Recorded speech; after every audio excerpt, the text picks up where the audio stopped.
नमस्कार दोस्तों, आपका स्वागत है आज के मुख्य समाचारों में। दोस्तों, आज देश भर से कई बड़ी न्यूज़ निकल कर आ रही है। सभी बड़ी खबरों के बारे में एक एक करके विस्तार से आपको बताएंगे।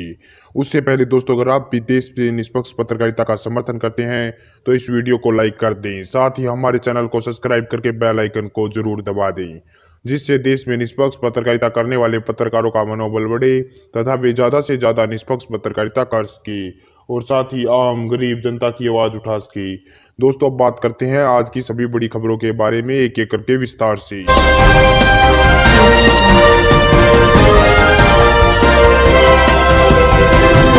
69,000 शिक्षक भर्ती में मोदी योगी सरकार चारों तरफ से गिरिजियां बड़े घोटाले के रूप में देखा जा रहा है। सभी विपक्षी पार्टियां हमलावर। इस समय राष्ट्रीय मुद्दा बन गया 69,000 शिक्षक भर्ती को लेकर। कमेंट के माध्यम से आप अपनी राय देना ना भूलें कि क्या वाकई में एक बड़ा घोटाला है या फिर नहीं। दरअसल आपको बता दें कि प्रियंका गांधी ने कल एक बार फिर से योगी सरकार पर बड़ा हमला बोला है।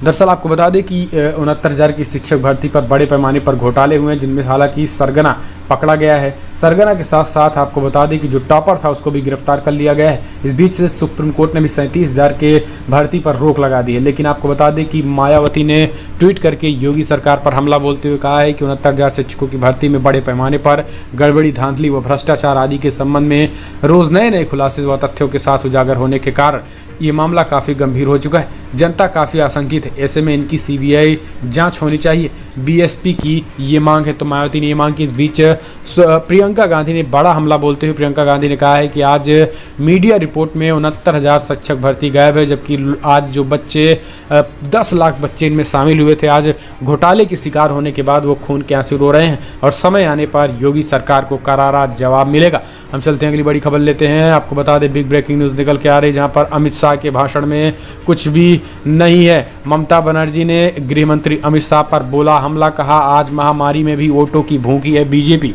जी हां, पश्चिम बंगाल के लिए भाजपा की वर्चुअल रैली में केंद्रीय गृह मंत्री अमित शाह के भाषण में कुछ ठोस नहीं होने की बात करते हुए तृणमूल कांग्रेस ने मंगलवार को कहा है कि ऐसे समय में जब राज्य कोविड-19 महामारी और चक्रवातीय तूफान आम्फन की दोहरी मार से जूझ रहा है, तब भी भाजपा वोटों की भूखी है।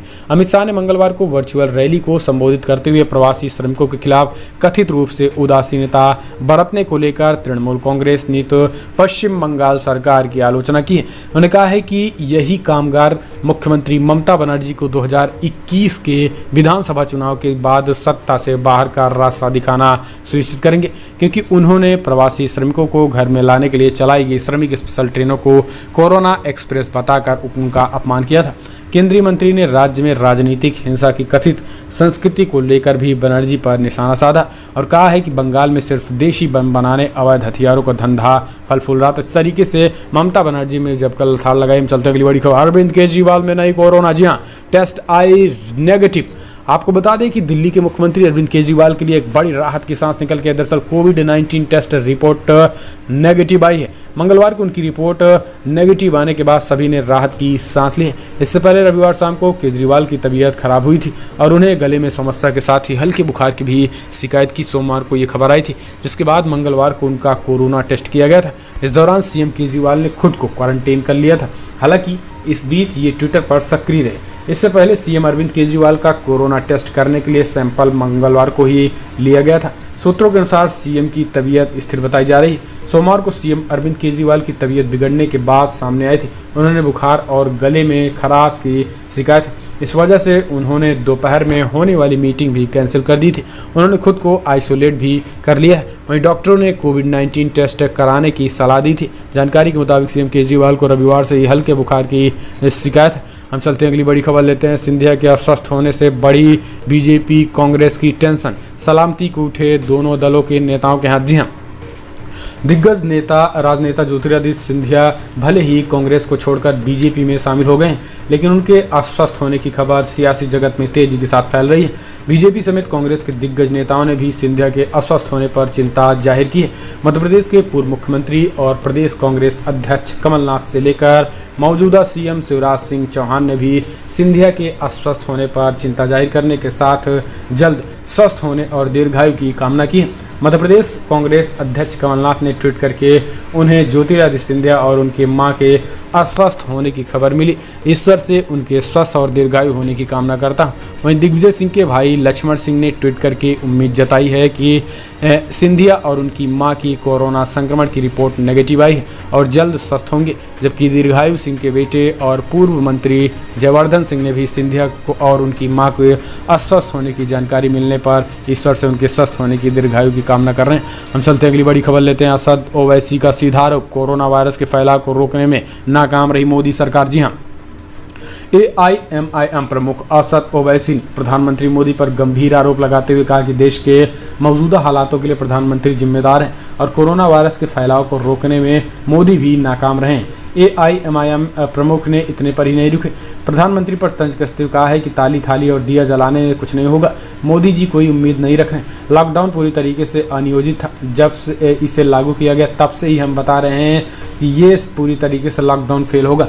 500 कोरोना के संक्रमण थे और आज 2 लाख को पार कर गए हैं। ये महज और महज पूरी तरीके से दिखाता है कि कोरोना संकट पूरी तरीके से तेजी से बढ़ रहा है और ये कोरोना पर फैलने और बता है। हम चलते हैं अगली बड़ी खबर लेते हैं। आपको बता दें, बिग ब्रेकिंग, प्रशांत किशोर का मोदी पीएम मोदी के पैकेज का जिक्र करते हुए नीतीश पर बोला हमला। जी हाँ, आपको बता दें कि प्रशांत किशोर ने अमित शाह के एक भाषण पर नीतीश कुमार पर तंज कसा है। दरअसल प्रशांत किशोर ने लिखा है कि बिहार का भाग्य बदलने के लिए मोदी जी ने 1.5 लाख करोड़ के पैकेज की घोषणा की थी। सुना है कि बिहार को ये पैकेज मिल चुका है। भाग्य बदलने की बात तो छोड़िए, लोग तो हैरान हैं कि किसी को इसकी खबर तक नहीं चली।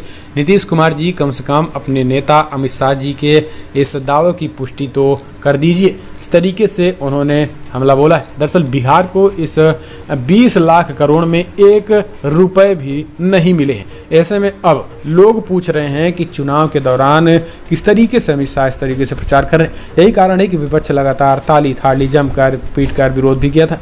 हम चलते हैं अगली बड़ी खबर लेते हैं। आपको बता दें कि सुप्रीम कोर्ट ने कहा मजदूरों के वेतन के लिए NHRC तय करे दिशा निर्देश। जी हाँ, कोरोना के मद्देनजर सुप्रीम कोर्ट ने राष्ट्रीय मानवाधिकार आयोग को आदेश दिया कि वो मजदूरों के वेतन के लिए एक दिशा निर्देश तैयार करे। कई बार मजदूरों को सरकार द्वारा निर्धारित वेतन से कम पैसे दिए जाते हैं। कोरोना के बाद जो आर्थिक स्थिति बनी उसमें शंका है कि ठेकेदार मजदूरों को और शोषण करेंगे। इसलिए सुप्रीम कोर्ट ने आयोग से कहा है कि एक ऐसा दिशा निर्देश बनाया जाए जिसका सभी राज्य पालन करें। कई बार राज्यों के बीच कानून में विरोधाभास होता है तो कई बार अधिकारी इस मामले को संजीदगी से नहीं लेते हैं। ऐसा ही एक मामला सुप्रीम कोर्ट में आया है जिसमें याचिकाकर्ता ने शिकायत की है कि बिहार के मुजफ्फरपुर और यूपी के संबल में मजदूरों को कम पैसा दिया जा रहा है और बंधुआ मजदूरी कराई जा रही है। राष्ट्रीय मानवाधिकार आयोग के दखल के बाद भी इसमें कोई कार्रवाई राज्य सरकार की तरफ से नहीं की गई है। सुप्रीम कोर्ट के सामने दोनों सरकारों ने कार्रवाई का भरोसा दिलाया था। हम चलते हैं अगली बड़ी खबर लेते हैं। आपको बता दें कि कर्नाटक राज्यसभा चुनाव के लिए देवेगौड़ा ने किया नामांकन, कांग्रेस करेगी सपोर्ट। जी हाँ, कर्नाटक में राज्यसभा चुनाव के लिए जनता दल सेकुलर की तरफ से पूर्व प्रधानमंत्री HD देवेगौड़ा ने मंगलवार को नामांकन दाखिल कर दिया। कर्नाटक में राज्यसभा की 4 सीटों के लिए 19 जून को चुनाव होने वाले हैं। नामांकन के दौरान कर्नाटक के पूर्व CM और देवेगौड़ा के पुत्र HD कुमारस्वामी भी साथ थे। इसके अलावा पूर्व प्रधानमंत्री के साथ कर्नाटक के पूर्व मंत्री HD रेवन्ना, JDS के राज्य प्रमुख HK कुमारस्वामी और अन्य लोग थे।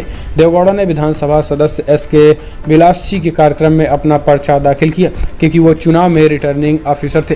इस तरीके से बड़ी खबर। हम चलते हैं अगली बड़ी खबर लेते हैं। उत्तर प्रदेश में एक और लॉकडाउन की अफवाह से खरीदारी में जुटने लगे लोग। जी हाँ, आपको बता दें कि